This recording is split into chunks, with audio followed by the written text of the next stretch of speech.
model na Rebel 1100 DCT. So, dito tayo sa Guanzon, Honda Big Wings, Kalasyaw.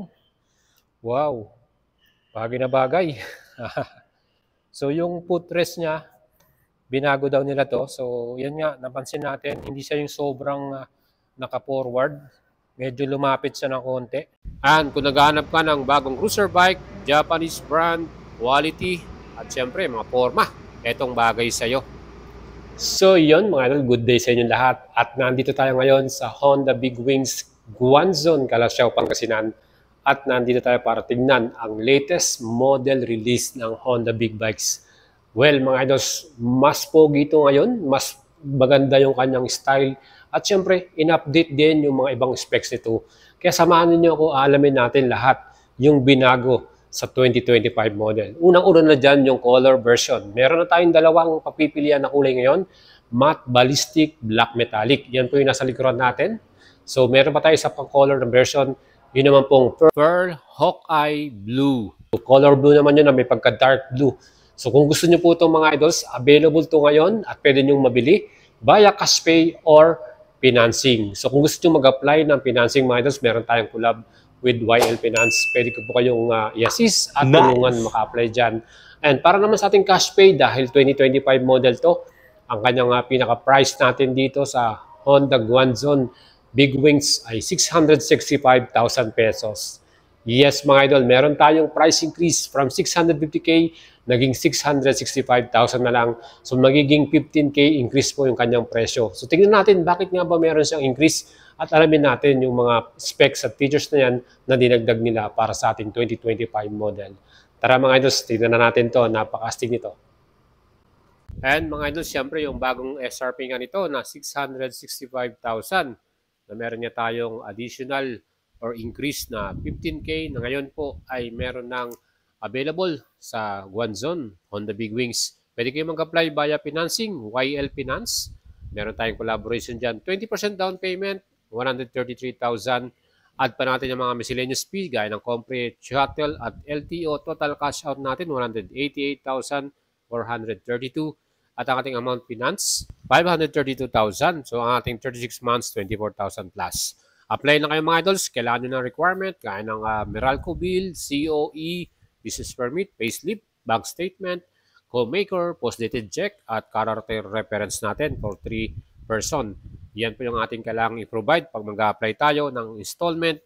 At syempre, mabilis naman po ang approval as long as mabilis din po kayo magpasa ng inyong mga requirements. Mag-PM lang kayo sa atin mga idols at tutulungan natin kayo at i-assist para po ma-approve agad kayo at makakuha ng dream big bike nyo na cruiser. Ito nga po ang 2025 new Rebel 1100. So yan mga idol, palibutan muna natin at tignan natin ng pinaka-itsura nitong bagong model release na Rebel 1100. Ito po, ang color na to ay matte ballistic black metallic. Nice.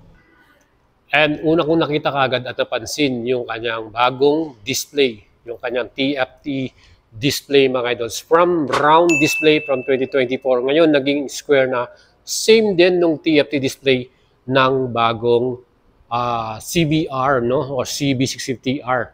So ito po ay meron na rin equipped na Honda Road Sync. So makita naman po ninyo itong bagong TFT display na to, talagang mas maganda yung kanyang information, mas clear at mas visible yung mga gusto nating makita dito. Pangalawa, yung Honda Road Sync na app ng Honda Big Bikes, nandyan na rin, equipped na rin ito. So makakatulong yan para sa ating phone connection. Pag gusto natin makatanggap ng mga messaging, calls, and sa navigation, meron na rin ito mga idols. And binago na rin nila yung mga switches and button. So ito yung ating pinaka-starting switch, on and off. Meron din tayo dito para sa ating DCT, neutral, ayan, ayan, manual, or naka-DCT ka. Then meron tayong hazard, ayan, and cruise control. Nakita niyo itong cruise control mga idol. Ito po, pag tinurnan mo yan, yan, magagamit na natin yung cruise control para sa ating Rebel 1100 DCT. Sa left side naman, dito natin may scroll yung mode, yung ating pinaka up and down dito. And busina, ayan.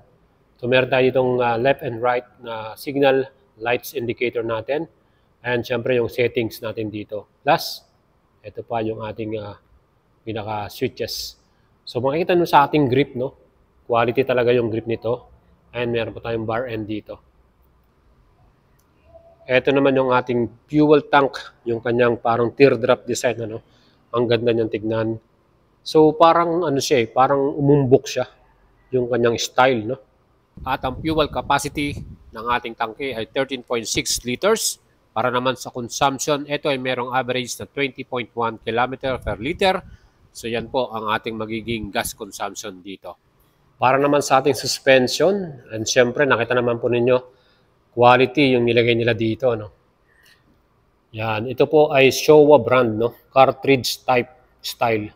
And makapansin nyo rito, meron sa ditong adjustment para sa ating front suspension. Pwede nating i-adjust. Ayan. And makita mo talagang ibang klase yung kanilang shocks dito. Showa po ang kanyang brand na nilagay dito sa ating Rebel 1100. And of course, para sa ating rear suspension, Showa brand din. Ayan. Kita nyo, ang astig, di ba? Meron siyang pinaka-logo dyan. And makikita nyo yung spring niya, talagang mataba, ano? Quality. And meron pa tayo ditong reservoir, yung kanyang sub-tank. So, adjustable din ang ating rear suspension para sa ating Rebel 1100. So, dual shock to dito sa right side and sa left side. Ano? Ayan mga idol. So, di ba? And para sa ating stopping power, Rebel 1100, kita naman po ninyo, ang laki ng kanyang disc brake sa front. Massive yung pagkakalagay nila. Malaki talaga. And syempre, meron tayong Nissin 4-piston caliper. Ayan, nakita naman po ninyo. Talagang equipped din ito ng anti-lock braking system. Dito pa lang masasabi natin talagang high spec yung kanilang nilagay dito. No? Solid ang ating stopping ability. And para sa ating rear brake, ayan, Nissin din. So, single piston. Ang laki din ng kanyang pinaka-disc brake sa likuran. I believe mas lumaki yung disc brake na nilagay nila ngayon dito sa ating 2025 model. At syempre, equipped din to ng ABS and meron din tayong Honda Selectable Torque Control, yung traction control natin. So, mas maganda na meron tayong HSTC kung saan pag tayo po ay nagko-cornering or basa yung daan, ano, ma-activate natin yung ating HSTC, mas magiging safe yung ating rides para sa Rebel 1100. And para naman sa ating wheels, alloy cast wheel, multi-spoke. Kita naman po yung kanyang design, ano? Quality din talaga. Ayan mga idol, so talagang ibang klase yung pagkakagawa. Aluminum alloy cast wheel yan. At syempre, yan po ay talagang solid na solid, no? And napakataba din ang ating tires dito. Dunlop brand, ano? Ayan, Dunlop brand. Ang sukat sa harapan is 130/70 by 18. So, 18-inch yan. Maganda ang grip niyan dahil Dunlop yung brand natin dito. So, yan. Mga idols yung ating pinaka-tire sa front. And mas wider naman yung tire natin sa rear, no?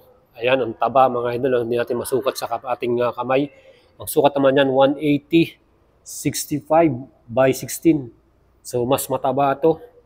Yan. Dunlop brand din ang ating brand para sa ating rear tire mga idol. So sa ating dimension, yung sukat ito talagang kung ipaparehas mo to sa Rebel 500, makikita mo mas massive to, mas mataba, mas malapad, mas malaki, no? So para dito sa ating Rebel 1100 2025 model na to. So makita mo yung ground clearance din niya and syempre yung wheelbase nito.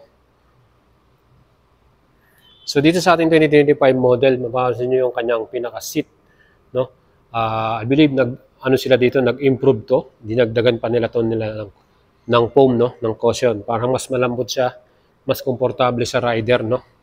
And hopefully dito rin sa ating pinaka-passenger, mas maganda rin yung ating comfort para sa ating angkas, no? Sa ating back ride. So yan mga idol yung ating upuan. Ang model na to, goods para sa mga Pilipino na kinapos sa height, ano? Kayang-kaya nyo pong i-rise to kahit 5 flat ka. Kasi mababa yung seat height nito. Ayan mga idol.